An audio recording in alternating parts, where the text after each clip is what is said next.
Heart attack से मर गया। और कहते हैं उसका क्या बिगाड़े काल, जिसके साथ चलता महाकाल। अरे महाकाल के मंदिर में महाकाल के पुजारी का बेटा पूजा करते करते मंदिर में मर गया। इसका मतलब आम जनता को बेवकूफ बनाने के लिए इस तरह के नारे दिए जाते हैं। लिखे विचारों को पढ़ो, अपने बच्चों को पढ़ाओ। और मैं माता बहनों से जरूर कहना चाहूंगी, देश का भविष्य और हमारा घर का बच्चा आपकी गोद में खेल के बड़ा होता है। आप उसको जो बनाएंगे वो वैसा बन जाएगा।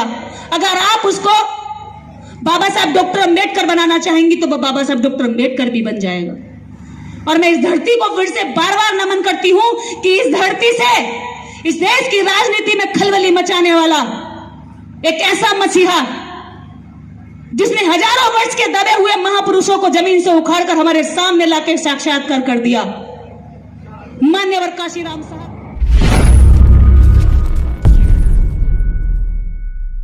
उसके समस्त आयोजकों को धन्यवाद कि उन्होंने इतना अच्छा कार्यक्रम किया। और सबसे ज्यादा मैं शुक्रिया अदा करूंगी कि उन्होंने इस तादाद में महिलाओं को इनवाइट किया। सामने दिख रहा है कि जितने जेंट्स हैं इतनी ही महिलाएं हैं, तो और ज्यादा लग रही हैं। तो मैंने आने से पहले यही कहा था कि मैं कार्यक्रम में तभी आऊंगी जब मुझे 50% महिलाएं दिखाई देंगी, क्योंकि हम जो समाज बना रहे हैं, जो समाज की कल्पना बाबा साहब अम्बेडकर करते थे, वो समाज की कल्पना में महिलाएं बराबरी की हकदार थी। और हम महिलाओं को पीछे रख के किसी भी स्वस्थ और मजबूत समाज का निर्माण नहीं कर सकते। तो इसलिए शुक्रिया, धन्यवाद कि आपने महिलाओं को यहाँ पर स्पेशल तरीके से बुलाया। और दूसरा ये कि देश के अंदर जिस तरह से उथल पुथल चल रही है, उसमें आज मान्यवर काशीराम साहब के बच्चे ही इस देश को एक सही दिशा में ले जा रहे हैं। क्योंकि जय भीम जो आज समझ चुके हैं, बाबा साहब के मूवमेंट को जो समझ चुके हैं, वह आज की जो मरती हुई मानवता है,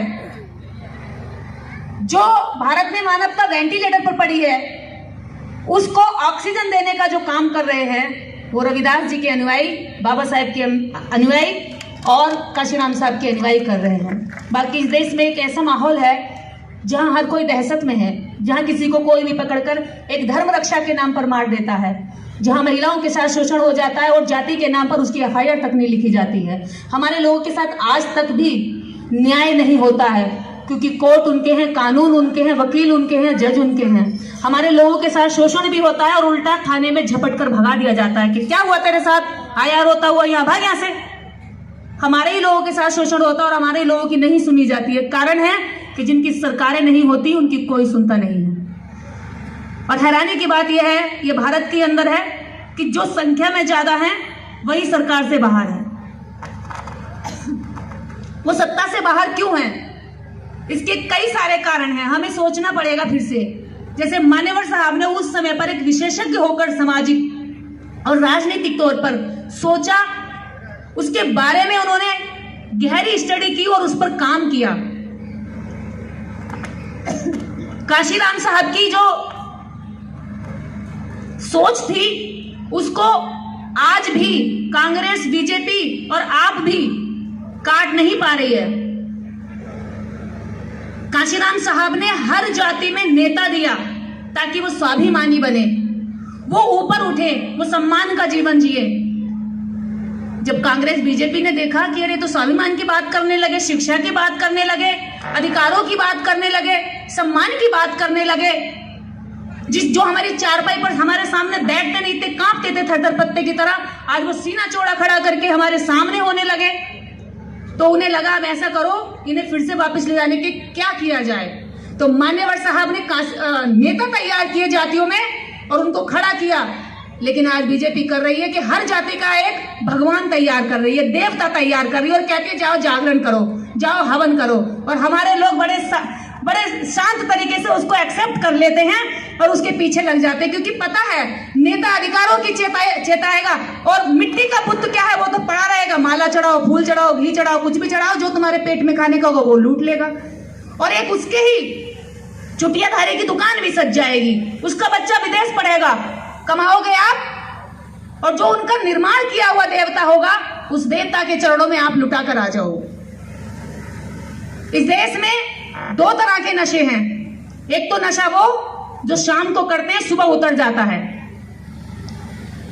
अफीम का, गांजे का, चरस का, शराब का और अन्य गुटखा खैनी, जितना भी हो सकता है, जो भी मेरी समझ में आता है। पूरब में जाती हूँ तो ये बहुत ज्यादा होता है, मसाले का। इससे ज्यादा खतरनाक नशा अंधविश्वास का, इससे ज्यादा खतरनाक नशा अपने पूर्वजों को ना जानने का। जो अपना इतिहास नहीं जानता वो अपना इतिहास नहीं बना सकता। इस बात में इतनी ही बड़ी सच्चाई है कि आज हम लोग फिर जहां चले थे वहीं बार बार पटक दिए जाते हैं। देश के अंदर पुरुष और युवा कर रहे हैं रात को होकर सुबह उतरने वाला नशा, और इस देश की महिलाएं कर रही हैं वो नशा जो खुद तो करती हैं, हमारे बच्चों में भी डाल रही है कि बेटा ये है देवी मैया, ये तुम्हारा उद्धार करेंगी। 5 वर्ष का बच्चा नहीं हुआ उसको बता देंगे जाओ यहां माता टेको, और वो जाएगा फिर वैष्णो देवी की यात्रा करने 1 लाख रुपए के खर्चा लेकर 2 लाख का बजट बनाएगा, और माँ और पिता बुढ़ापे में पड़े होंगे, उनको 2 रुपए की टैबलेट नहीं ला कर देगा। आपने सिखाया, आपने नहीं बताया कि हमें अधिकार कहां से मिले। आपने उन्हें बता दिया कि सब कुछ देवी मैया से मिला, सब कुछ इस देवता से मिला। तो हमारा बच्चा फिर हमारी केयर क्यों करेगा, हमारे पुरखों की किताबें क्यों पढ़ेगा, उनका संघर्ष क्यों जानेगा, फिर उनके जैसा क्यों बनेगा। चित्र से चरित्र के निर्माण होते, हमारे घरों में कृष्ण की तस्वीरें होती हैं, जो नहाती हुई महिलाओं के कपड़े चुरा के ले जाता था। 376 का मुजरिम बनता है आज। नहाती हुई महिला को कोई देख लिया कपड़े उतार कर उसके भाग जाए तो क्या करोगे आप, थाने में जाओगे ना। लेकिन जब थाना और कोर्ट कचहरी नहीं था, लोकतंत्र नहीं था, तो आपकी बेटियों के साथ वो ऐसा करता था। आज थाना है, लोकतंत्र है, वकील साहब बैठे, बताइए 376 लगेगी धारा। भोले बाबा इतना नशा करता है, उसे अपने बच्चे की पहचान नहीं पड़ी, उसने गला काट दिया और हम उसके पीछे जाते। हमारी महिलाएं हमारी बच्चों को बताती है कि तुम व्रत करो। जब वो भोले का व्रत कर रही है तो कैसा पति मिलेगा, नशेड़ी मिलेगा, और फिर नशे से परेशान होंगे, फिर उसका केस लड़ते फिरेंगे, भाई बहुत बुरा पति मिल गया है। नशा करना भोले ने सिखाया और रेप करना कृष्ण ने सिखाया। उससे भी पूर्व में चले जाओ तो अपनी बेटी के साथ दुराचार करना ब्रह्मा ने सिखाया। उन्होंने खूब किया, कहीं कोर्ट नहीं था, थाना नहीं था, कचहरी नहीं थी, सुनवाई नहीं थी, किया और देवता बन गए। ब्रह्मा ने विष्णु ने अहिल्या का किया, रूप बदलकर। अंधेरा हुआ करता था कुटियाओं में, काली रात में कोई भी किसी के घुस जाता था और कहते थे कि बस बताना नहीं, इज्जत चली जाएगी। राजनीति के बारे में अभी बड़े भाई जयप्रकाश जी ने बताया कि राजनीति को गंदा बता के हमसे दूर रखा गया। हम खुद दूर रहे, अपनी महिलाओं को दूर रखा कि भाई जितनी महिलाएं राजनीति करती है वो चरित्रहीन होती हैं, जितनी महिलाएं ज्यादा बोलती है वो चरित्रहीन होती हैं, वो चरित्र की गिरी हुई होती है। अरे कोई औरत है, बताओ ये कोई औरत है, इसकी चाल देखो चौड़े होकर चलती है। औरत तो सर झुका के चलनी चाहिए, सिकुड़ के चलनी चाहिए, तब औरत मानी जाती है। उनकी औरतें दुनिया भर में घूम रही हैं, जो हिंदू कोड बिल बाबा साहब अम्बेडकर ने इन स्पेशल अधिकारों के साथ उन महिलाओं के लिए लिखा, जिनकी दशा हजारों वर्षों से टूटी फूटी और दयनीय थी और आंसू आते थे उनको इनकी हालत देखकर।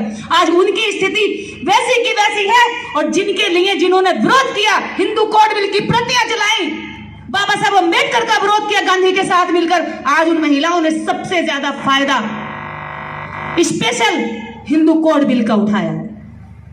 हमारी महिलाओं को पता भी नहीं होगा। इनको पता है कौन सा व्रत कब आना है, इनको पता है कौन से त्योहार कब आना है, लेकिन इन्हें ये नहीं पता कि कौन सा अधिकार मेरा किस तहत, किस धारा के तहत, किस अनुच्छेद के तहत आता है। वो कहते हैं कि हम मंदिर में पत्थरों की देवी की प्राण प्रतिष्ठा कर देते हैं। मंदिर हमारा व्यक्ति बनाता है, मजदूरी हमारा आदमी करता है, मूर्ति हमारा आदमी बनाता है, ईंट ईंट रखकर, गारा सीमेंट चिनकर हमारा मंदिर, हमारे लोग उसको खड़ा करते हैं, और जैसे ही वो बन जाता है कहते कि तुम अपवित्र हो, तुम नहीं आओगे, और मार के भगा देते हैं। हमने पूछा कल ही, हमने क्या, हमें बड़ी गाली मिली, हमने कभी आप प्राण प्रतिष्ठा कर देते हैं, बकरी मर गई है, जिस भी प्रकांड पंडित को, ब्राह्मण को अपने प्राण प्रतिष्ठा के मंत्रों पर भरोसा हो, मैं मुंह मांगी दान दक्षिणा देने को तैयार हूं। मेरी बकरी में प्राण प्रतिष्ठा करके उसको जीवित कर दो। गालियां दे रहे हैं, किसी को अपने मंत्रों पे भरोसा ही नहीं। अधर्मी कह रहे हैं, विधर्मी कह रहे हैं। आज सवाल करने लगे शिक्षा के दम पर तो हम विधर्मी हो गए। तुम्हारे कहने पर गाय का मूत्र को हम कहते रहे कि पवित्र है, इससे घर शुद्ध हो जाता है, इससे आदमी बछड़ू को तो आदमी शुद्ध हो जाता है। जब तक तुम्हारी इतनी बेहुदी बातों को हमने माना तो हम धर्मी हो गए, हम धर्म के रक्षक हो गए। कहते कि तुम धर्म की रक्षा करो, धर्म तुम्हारी करेगा। अरे वही खुद डायरेक्ट कर लेना भगवान अपने धर्म की रक्षा। हमें क्यों बीच में लपेटता है? मानवता को क्यों रोज हत्या पर करता है? एक तुलसीदास ने किताब लिखी जिसमें गाली है, स्त्रियों को पीटो, ताड़ो इनको, धोर गवार पशु शूद्र नारी शक्ल ताड़ना के अधिकारी। अहीर कुम्हार गड़रिया, इन सबको देखने से, तेली का मुंह देखने से दिन अशुभ हो जाता है। अरे एक कुंठित व्यक्ति ने, तुलसी ने किताब लिख दी और तुमने उस किताब को हमारा धर्म बनाकर हम पर वो अत्याचार किया। एक शूद्र अगर इनके मंत्र सुन ले तो कान में पिघला हुआ शीशा डाल दो, कितनी तकलीफ हुई होगी उसको, कितना दर्द होता होगा हमारे पूर्वजों को जब पिघला हुआ शीशा कान में गर्म डाला जाएगा। इतनी तकलीफ हमारे लोगों ने इस धर्म में सही, और आज भी हम इस धर्म को एक खंबे की तरह चिपक करके बैठे हैं कि नहीं हम छोड़ेंगे नहीं, ये खंबा हमें छोड़ता नहीं है। वो हालत है हमारी कि हम खंबे को चिपक कर खड़े हैं और कहते हैं कि खंबा हमें छोड़ता ही नहीं है। हम चिपक कर खड़े हैं, जब तक यहाँ रहेंगे तब तक राजनीति भी उनके हाथ में रहेगी, क्योंकि वो इसी के दम पर अपनी सत्ता को साकार करते हैं। उन्हें पता है सत्ता में कोई भी रहे पैर हमारा ही छुएगा। जब देश के प्रधानमंत्री या देश की राष्ट्रपति आदिवासी महिला बनाई जाती है तो उनके धर्म का डंका देखो। ब्राह्मण खुद को धर्म कहता है, कला कहता है, संस्कृति कहता है, वो कभी भी राजनीति नहीं कहता। उसे पता है राजनीति में आने के बाद भी पैर तो मेरे ही छुएगा। जब राष्ट्रपति द्रौपदी मुर्मू बनती हैं, महामहिम राष्ट्रपति, देश की प्रथम नागरिक, एक राष्ट्रपति का भी 18 वर्ष के लड़के शुद्धिकरण कर रहे होते हैं मंत्रों का उच्चारण करके। देश की प्रथम नागरिक, शिक्षित, वैलिड, लोकतंत्र के माध्यम से चुनी गई, जब सीट पर जाकर बैठती हैं तो उनकी इजाजत लेती है, वो शुद्धिकरण करते हैं, वो उनको इस लायक करते हैं कि तुम अब यहां बैठो। इसका मतलब हम कितने भी ऊंचाइयों पर पहुंच जाएं, हम करोड़ों का बिजनेस खड़ा करते हैं, लेकिन प्रवेश कब करते हैं? जब उनसे पूजा करवा लेते हैं। हम करोड़ों की बिल्डिंग खड़ी करते हैं, मकान बनाते हैं, लेकिन गृह प्रवेश में एक अनपढ़ चुटियाधारी को बुलाते हैं। हम सत्ता में पहुंचने से पहले हमें संस्कृति पर भी काम करना होगा। अगर हम बिना संस्कृति के सत्ता तक पहुंच जाएंगे तो जो हास्य आज हमारा है वो वैसा ही होगा, क्योंकि वो कभी भी हमें धक्का मार के गिरा देंगे। संस्कृति जड़ों में होती है और राजनीति वोट से होती है। संस्कृति संस्कारों में होती है, राजनीति हमारे प्रतिनिधियों से होती है। जब तक हमारे लोग हमारे समाज की जिम्मेदारी नहीं समझेंगे, तब तक हम कितने भी नेता खड़े कर दें वो स्वार्थी बन जाएंगे, वो उनके पैरों में पड़ जाएंगे। क्योंकि बड़े से बड़ा नेता भी उनके पैर छूता है तो समझ लो कि अगर एक एमपी एक अनपढ़ के पुजारी के आगे पैर छूता है, फल चढ़ाता है, दूध चढ़ाता है, दान चढ़ाता है, तो वो 5 लाख लोगों का प्रतिनिधि करने वाला 5 लोगों के दिमाग को उनके पैरों में रखता है। लोग क्या कहेंगे, भी इतना बड़ा नेता ऐसी थोड़ी है पागल जो उनके पैर छू रहा है। हमारे लोग भीड़ तंत्र पे ज्यादा विश्वास करते हैं। अरे कथाओं में दुनिया भर की लोग हमारे जाते हैं, हर वर्ष में एक बाबा करोड़पति तैयार कर देती है हमारी जनता। इतना पैसा है इनके पास, अरबपति बाबा तैयार हो जाते हैं। जब इनको लगा कि ये लोग जागरूक हो रहे हैं, बाबा साहब डॉक्टर अंबेडकर की तरफ जा रहे हैं, तो इन्होंने देखा बाबाओं के नाम से दुकानें खोल दी। एक एक दुकानदार बाबा के नाम वाला, अरबपति, खरबपति, और वैसे ही वो हिस्ट्री शीटर निकलते हैं, वो रेपिस्ट निकलते हैं, फिर वो जेलों में जाते हैं। इतने जेल में जाके उसके लिए कोर्ट से निर्णय नहीं आता, इतने ही जनता दूसरा बाबा तैयार कर देती है। एक बाबा और था, वो पर्ची खोलता था। अब कानून की पर्ची खुली है तो भागा भागा फिर रहा है। सबकी पर्ची खोलता था, खुद का भाई जेल जाने वाला था, SC/ST एक्ट का मुकदमा लगने वाला था, उसे नहीं पता लड़का पूजा करते हुए हार्ट अटैक से मर गया। और कहते हैं उसका क्या बिगाड़े काल, जिसके साथ चलता महाकाल। अरे महाकाल के मंदिर में महाकाल के पुजारी का बेटा पूजा करते करते मंदिर में मर गया। इसका मतलब आम जनता को बेवकूफ बनाने के लिए इस तरह के नारे दिए जाते हैं कि मेरा भाई जेल में जाने वाला, सबकी पर्ची खोल करके करोड़पति बन गया, लेकिन भाई की पर्ची नहीं खोल पाया, उसको नहीं बचा पाया। अभी महाकाल के मंदिर में पुजारी का बेटा हष्ट पुष्ट केवल 17 साल का। मैं भी बहुत बड़ी पुजारी थी, भगतनी थी, दुनिया भर के मंत्र आते थे मुझे, लेकिन जब देखा बाबा साहब डॉक्टर अंबेडकर को पढ़ के, सच में ऐसा लगा कि जीवन का जो समय गुजरा, लगभग 20-22 वर्ष की उम्र में बाबा साहब डॉक्टर अंबेडकर को पढ़ा तो ऐसे लगा कि ये जन्म दोबारा हुआ है और 20 साल पहले ये विचारधारा क्यों नहीं दी माँ बाप ने, 20 साल खो दिए जीवन के। पर ये हमने कमिटमेंट कर लिया कि जीवन का अगला जितना भी समय रहेगा, पिछले 11-12 वर्षों से घर कम जाती हूँ, जिस दिन नहीं जाती समाज के बीच में उस दिन नींद नहीं आती है, बेचैनी होती है। जब से सावित्रीबाई फुले को पढ़ लिया उस दिन से जान लिया कि मेरे लिए नहीं है, क्योंकि सावित्रीबाई फुले ने 1848 में पहला स्कूल खोलकर स्त्रियों के लिए शिक्षा के द्वार तैयार किए। 33 करोड़ में से एक ने भी नहीं कहा कि इनके गले से हंडी तोड़ दो, इनकी कमर से मटका तोड़ दो, इनको स्कूलों में जाने के लिए छोड़ दो, इनको संसद तक जाने के लिए रास्ता दो। लेकिन बाबा साहब डॉक्टर अंबेडकर ने सारे रास्ते खोल दिए, तो इससे बड़ा भगवान क्या हो सकता? जिसने हजारों वर्ष की गुलामी तोड़ दी, उससे बड़ा भगवान क्या हो सकता है?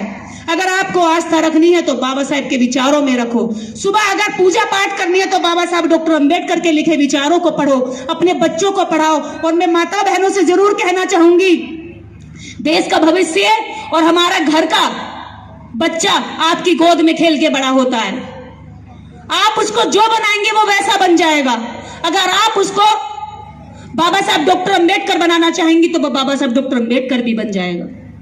और मैं इस धरती को फिर से बार बार नमन करती हूं कि इस धरती से इस देश की राजनीति में खलबली मचाने वाला एक ऐसा मसीहा जिसने हजारों वर्ष के दबे हुए महापुरुषों को जमीन से उखाड़कर हमारे सामने लाके साक्षात्कार कर दिया, मान्यवर काशीराम साहब की इस जन्मभूमि को मुझे नमन करना होगा।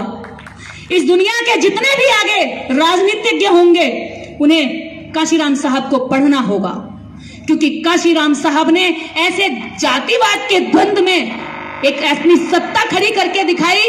कहां उन्होंने काम किया, कहां उन्होंने जन्म लिया और कहां जाकर के सफलता पाई। ये देखिए उनका संघर्ष कहां से कहां तक चला। आज हम थोड़ी सी दूर जाने में थक जाते हैं। काशीराम साहब के जीवन का जो संघर्ष हमें याद आता है, जिनकी साइकिल का पंचर जुड़वाने के लिए 4 आने नहीं होते थे, 4 आने के लिए भी वो अपने दोस्त से कहते थे, यार है तेरे पास? कि मेरे पास भी नहीं है भाई, जेब में देख लिया। तो पैदल चले जाते थे स्टेशन तक।